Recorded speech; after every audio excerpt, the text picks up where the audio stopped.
বদৰুদ্দিন আজমলৰ AIDFৰ যে তলা চাবিটো তলাটোহে থাকে বদৰুদ্দিন আজমলৰ ওচৰত, চাবিটো থাকে হিমন্তৰ ওচৰত। হয়নে নহয়? আপোনালোকে হয়নে নহয় কথাটো কওকচোন বাৰু, হয়নে নহয়? তলাটোহে থাকে বদৰুদ্দিন আজমলৰ ওচৰত, এই তলাটো মাৰিবই নোৱাৰি, কাৰণ চাবিটো হিমন্তৰ ওচৰতে থাকে। হিমন্তই মন গ'লে মাৰি দিয়ে, নহ'লে সেইটো খোলাকেই থাকে। হয়নে? যোনে যোনে সোমাই যাব পাৰে, হয়নে নহয়?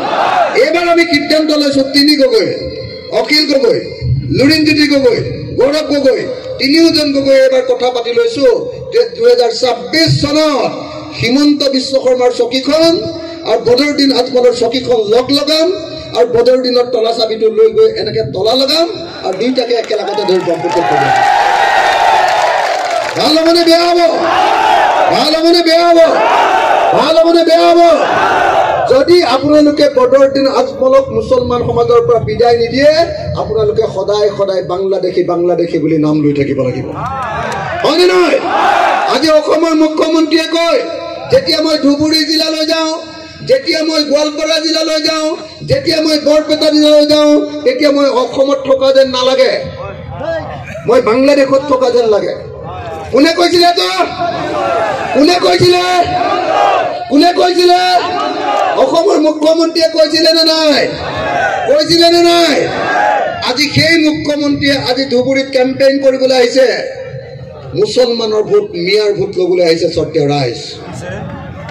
মইতো ভাবো যে সেই হিমন্ত বিশ্ব শৰ্মাক আচলতে মুছলমানে দৌৰি দৌৰি খেদিব লাগে। হয়নে নহয়? হয়নে নহয়? হয়নে নহয়? যেতিয়া এজন মুখ্যমন্ত্ৰীয়ে ক'ব যে ধুবুৰী, বৰপেটা আৰু গোৱালপাৰাত থকা চব মানুহ বাংলাদেশী, এতিয়া আপোনালোক শান্তিত অসমত থাকিব পাৰিব? পাৰিব নেকি কওক? আপোনালোকে পাৰিব নেকি কওক? পাৰিব নেকি? নোৱাৰে।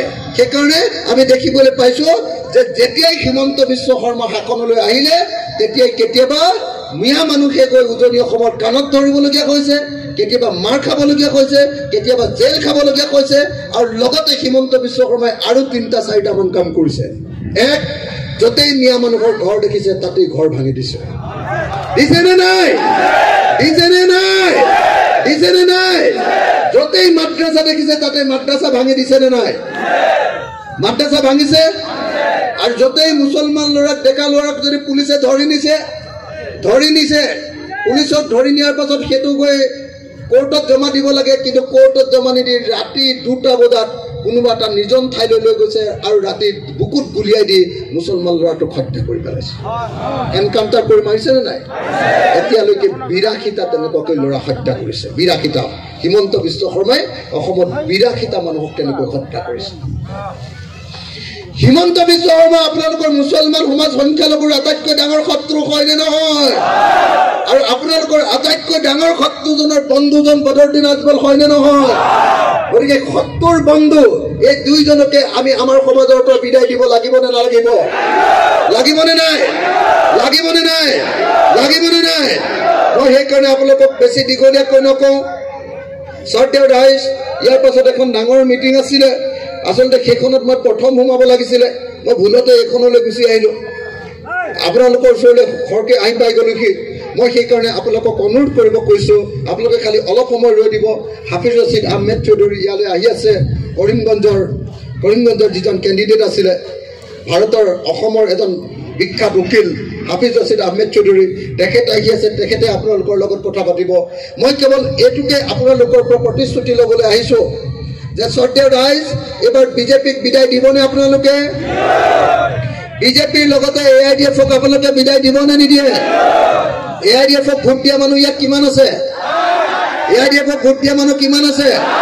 মই আশা কৰিছোঁ আহক আমি দুটা সাম্প্ৰদায়িক দল, হিন্দু সাম্প্ৰদায়িক দল বিজেপি আৰু মুছলমান সাম্প্ৰদায়িক দল AIDF, দুইটাকে এইবাৰ 2024 চনৰ লোকসভা নিৰ্বাচনত আমি বিদায় দিওঁ। আহক মই একতাই বাক্য কৈ যাওঁ, এইবাৰ ধুবুৰীত বদৰুদ্দিন আজমল ডাঙৰীয়া হাৰিব, এইবাৰ নগাঁৱত আমিনুল ইছলাম ডাঙৰীয়া হাৰিব, আৰু এইবাৰ কৰিমগঞ্জতো AIDFৰ কেণ্ডিডেটজন হাৰিব।